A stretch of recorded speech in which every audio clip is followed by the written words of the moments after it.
Alright, ladies and gentlemen, this is Cal StarCraft, and I'm going to be broadcasting a Pro 1v1 from the IEM tournament. It's going to be between Evil Genius's Puma, who is an incredible Terran Korean from Korea, if you did not know that, considering I said Korean, versus DIMAGA, the Ukrainian Zerg. DIMAGA is going to be spawning as the, I believe it's pink. I am colorblind, guys, so I could be wrong. That's actually teal. Never mind. Oh man, it sucks to be colorblind.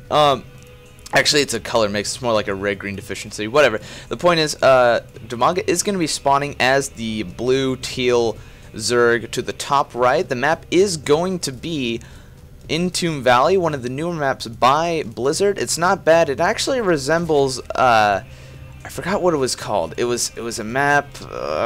It was an old map. It looked very similar to this. I'm sure I'll figure it out. And then to the left, we're gonna have EGPuMa spawning as the red Zerg, which is good. Actually, guys, hold on just a second. I'm gonna lower the volume on the music a bit. There we go, much better. Sorry about that, a little bit of an interruption, but that's fine. It looks like EGPuMa is gonna put down a barracks first here, and he's probably gonna get an add-on because of this huge space here. So Zerg players, when you're scouting, look for that. Look for the position of the barracks, because the barracks could be down here, and that's an obvious sign of either a proxy or something like that on like different maps. And if it's like a little bit to the left, he's obviously going to get an add-on, and he might go for maybe Reactor Hellion. I don't know. It's not standard for TVZ. Shut up. Who said that? Anyway, an SCV is going to be used to deflect this drone that is actually trying to hit this SCV, but Puma's like, no, you are not going to touch the other SCV. That's my big brother. I am all over that. And the barracks does finish, so there is going to be no casualties so far, but it looks like an SCV and the drone are going to fight. There's a tech lab, no blockage from DIMAGA. If you didn't see that, DIMAGA was trying to block it with a drone, block the add-on with the drone. Orbital command is going down, so standard stuff from Puma, except for the tech lab. I think he might go for a Reaper, but I'm not sure. We are going to have DIMAGA. He's probably, did he do it? Yes, he did. He did a 15 hatch into 14 pool and gas, which is standard for TVZ. You want to get that economic lead. Always. You always want to get that economic lead. Got to put the production tab up. That's important. There is a Reaper on the way, so I was right. Going to apply a little pressure while also scouting for information, which is very smart because, it looks like Puma's actually going to expand out of this. Very interesting play style. Very interesting. Before this Reaper goes on, I actually looked up some interesting facts about these players. DIMAGA actually was the first Zerg to defeat Nesty in a ZVZ, and that was a long time ago. So that's pretty groundbreaking because Nesty, I mean, still is to today, is known as the best Zerg player in the world. But back then he was like scary. People like thought there was no way he had a chance. SV does have 10 life. So yeah, Reaper is going to be scouting, so we're going to see how much damage he could do. He could go for drones, or he could just do a full scout and just throw the Zerg off. Looks like DIMAGA. Oh, shit. Forget that, I guess. Sorry about that, guys. I'm really messing up this video. It's like 12 a.m., so please forgive me. And excuse me for the swearing. So it looks like DIMAGA is going to be sending out a scout. Going to kill one drone, which is very annoying. It's a very even trade, I would say. Well, it's not even over yet. Reapers are 50-50, so that means that it was an equal trade so far. Let's see how many. See how much this Reaper can do. It's just gonna distract this queen, which is really good. It's gonna be very annoying. Gonna delay some larva mechanics, but we are gonna see a Reactor Hellion, very standard for TVZ. Very standard for TVZ. Reaper's still constantly pestering this queen, but it's gonna go up. And Queen's going to try to get it, but the Reaper's just going to get out of range. So Puma, nice control on the Reaper. Very nice control on the Reaper. Still, the Reaper's just going to, oh man, distract that Queen. That's very annoying. There is an orbital command. Mule does go down. Along with a Hellion, there is going to be a complete wall off. And actually, the barracks is going to flip with that. So it looks like Puma isn't devoting too much to this. He's going to do a Reactor Hellion, but he's only going to have 2 Hellions out, so he could do very little damage. Probably just going to snipe these Zerglings, which is good. Zerglings are going to try to get a surround. No, just kidding. They're not. And, I apologize one more time, guys. This is so embarrassing. I have to have him as selected so it looks more pretty. So really, I am messing up this game. So, I am a baller still. You got nothing on this. It looks like DIMAGA is going to get a third base on the mini-map. You could just look on there. In fact, I'll just go there anyway, just for your own entertainment. Third base is going down. Two Hellions not doing too much damage, poking and prodding. Puma does see a spine crawler there, so that's going to be deflected once that goes up. And so far, pretty. So it looks like Puma's going to attack the neutral supply depot because it's neutral. Nobody likes a neutral person, so he's going to kill that. One siege tank is on the way, along with siege weapons or siege upgrade is on the way. And there's actually a third command center in the base, and it's going to be used as a macro orbital command, which is very popular for Terrans in this matchup. So that's good stuff. Looks like these Zerglings are going to work on the wall. And all that good stuff. So more facts on DIMAGA. Yeah, I was looking up facts on Wikipedia, little like trivia questions, and I didn't see too much. But DIMAGA, dude, he's a good player. Don't get me wrong, he is a good player. So I should be you guys should be aware of like what his play style is and all that good stuff. Looks like Puma is gonna move out with a very peculiar timing. It's gonna be Hellions, Marines, and Siege tanks, which is pretty cool. More barracks are adding on along with double NG bays, along with the Siege tank. Siege upgrade is actually complete, so it looks like Puma is going to try to go over here, trying to get some drone kills. Looks like he's not going to do that. He's going to go for the Zergling kill, but the rocks are going to go down, and there goes the rocks. Zerglings could pour in. Drones are being pulled off the line. 3 drones just died. A Reaper is going to be used to follow the charge, but the Reaper does die. Oh, that's so sad. That Reaper started off the game so well, and then he died in a valiant way. Aliens are going to try to kill this queen, but this queen is, wow, 42 life still remaining. Nice control on DIMAGA's part. Zerglings are going to try to get us around. Siege Thing is on the way. Probably going to work on this hatch rate, and the queen probably is going to go down and say 8 life. There it goes. And this is a very rough position. No units from DIMAGA. Very little Zerglings. No speed. Looks like Zerglings are going to work on the Siege tank. And, oh man, the Hellions are just going to do work, and this third base is pretty much done for, but DIMAGA still has more Zerglings, going to kill off the Siege tank. He does do so, but Puma is in a really nice position. Spinecrawler is being repositioned. Nice job. Zerglings still, the Zergling numbers did diminish, and no drones here, but more Zerglings. Just, oh my goodness, this is forcing DIMAGA. This DIMAGA is like losing so many drones. Another Spinecrawler is going to be repositioned again. Very peculiar position. Why not here? Doesn't matter. Zerglings are moving him, and this did clean up, but at what cost? This did so much damage. Puma is going to go ahead and go for his rocks, and he's going to grab his third base, which is on the way.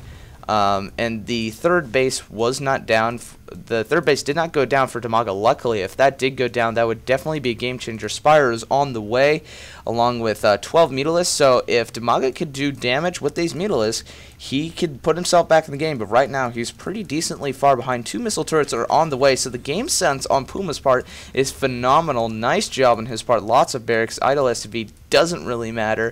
Factory. Siege tank is set up here. And wow, this game is actually really intense. Mutalisks are actually going to move in the center of the map. I think this rally point is actually kind of off just a little bit. They're going to run right into the Marines. DIMAGA, you need to, he does see it. There's a missile turret. There is a missile turret, and oh my goodness, he does snipe one siege tank. Nice trade. Not a single Mutalisk did die, and this is DIMAGA is buying himself lots of time. He's going to buy himself time to get his third base up, and potentially this fourth base that he is going to plant down right now. Nice job. Missile turret is going to try to snipe these Mutalisks, but they are going to stay over here. And wow, just a really phenomenal play style from. Just DIMAGA, I just cannot believe he stopped that push. I think most Zerg players would have choked in that position. It was a really peculiar timing on Puma's part. That missile turret does go down.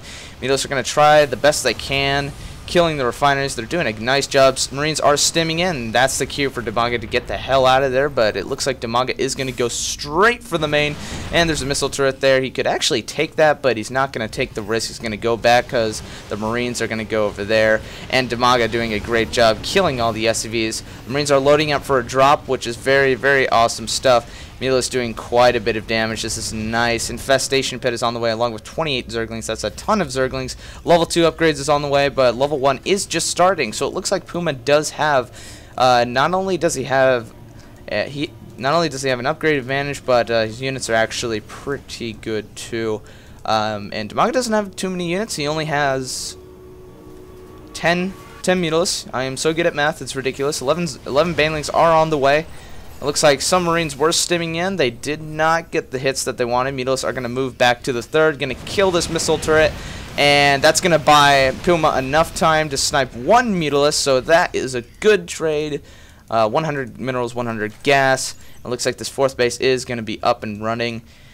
So DIMAGA doing quite a bit of damage. He did the damage that he needed to. He's definitely back in the end. There's a drop over here, ladies and gentlemen. Not all of the Marines are actually out. There it goes. That Queen is going to probably most definitely die. Banelings are here. And Puma is going to go straight for the main. There are Overlords that are following the Spire. And Marines are teeing off the Overlords. This is a bad position. Actually, oh, that's very smart. There's Marines on the bottom and the top. Just using this terrain to his advantage. Really nice stuff on Puma, but there's actually Banelings right here, lift off, and then there's a Mutalisks that are going to snipe that, and it looks like this drop is going to end, but at the same time, there are Marines stimming, going to be checking for expansions. There's another drop here, but the Overlord did spot that, going to go straight for the 4th, and it looks like DIMAGA is going to head straight for his 4th again. 1 drone does go down. The Zerglings are going to be moving in, kills 1 Marine, and that drop is going to be right out of there, and it looks like Puma is going to push out along with 1 Thor, which is going to deal with the Mutalisks. Very tough position. Mutalisks are going to take out this. That was a lot of Marines, and just phenomenal stuff. There probably is going to be a comm set that goes down here for these Marines. Siege tanks are setting up, and wow, this is just an intense game. 16 Banelings are on the way. Level 1 is finished for our Teal, Zerg, and Greater Spire is on the way, so we'll probably see those Broodlords pretty soon. Siege tanks are going to set up in the center. It's going to buy Puma time to get this 4th base up and running, which is good, sexy stuff. Actually, is there speed for the Banelings? There is speed for the Banelings. I'm actually just going to double check. Guys. Yes, there is. Okay, cool. So it looks like DIMAGA does have speed, so he does have an advantage, but his creep spread is weighing thin, considering the fact that that comsat did kill it. Marines are stimming in through here, but at the same time, DIMAGA is going to go right for some form of flank here, but he's actually not. I think he's going to go for a counterattack right through the main. He might even go for the base trade if he so wishes. Marines are going to be pulling back because all of the siege tanks are in the center. Mutalisks are here. Does he see it? He's about to check back home. This is good. Alright, Banelings are going to move in. Siege tank did quite a bit of damage to the Banelings. All of the Banelings actually did die, so that wasn't a great hit on his part. Zerglings are moving. Siege tanks are being focused down by the Zerglings. Mutalisks are being focused down by the missile turrets. Zerglings have to do as much damage as they can. Mutalisks are taking hits. Oh, just so many missile turrets. Oh my goodness, there was a Thor that did shoot it, and there is only 4 Mutalisks left that are in the red and the orange. This is bad, but these siege tanks are actually out of position, so DIMAGA can snipe these. No, he will not snipe these because he doesn't have enough Mutalisks. That's the plan. It looks like EGPuMa is going to go right with the siege tanks. Probably going to siege up, try to take out this 4th base, and that looks like a penis. I'm so mature, guys. It is ridiculous. Looks like siege tanks are going to move in. Going to be killing off the extractor. Marines are stimming in. Whoa, the 4th base is going to go down. Marines just have ridiculous DPS. There's a comsat going to be spotting those corruptors. Need to be morphed into Broodlords. 78 Zerglings are on the way. That is insanity. There's actually a drop here. Queen is going to try to kill it, but the Queen does die. Drones are being killed. Banelings are going to move in, and it looks like it's not going to do much because those Banelings can't go jumping on those medevacs, but the Mutalisks did take care of that. So really nice drop management from DIMAGA. There was a little bit of misscan there from Puma. He's going to take out the creep tumors, and DIMAGA in a rough position. He's off 3 base versus a 4 base Terran, and so far DIMAGA doing a really good job. He's going to push in with siege tanks, and we'll see what happens. Looks like Puma is actually capped, and DIMAGA is encroaching that area, but it looks like 1 corruptor does go down. Actually, instead of Broodlords, there's actually going to be Ultras on the way. There is going to be a move in from the Zerg. This is a bad stat. Oh, that was a horrible position. But there is the good game from DIMAGA. And wow, I just cannot believe that. That was... Wow, that was an intense game. I was actually breathing heavily, and if you didn't notice, I was speaking super fast and, you know, all that good stuff. I was speaking like a Mexican auctioneer or something like that. It was pretty sexy stuff. So yeah, it's a series between these guys, so I'm going to hop into game number 2, and I'll see you guys there.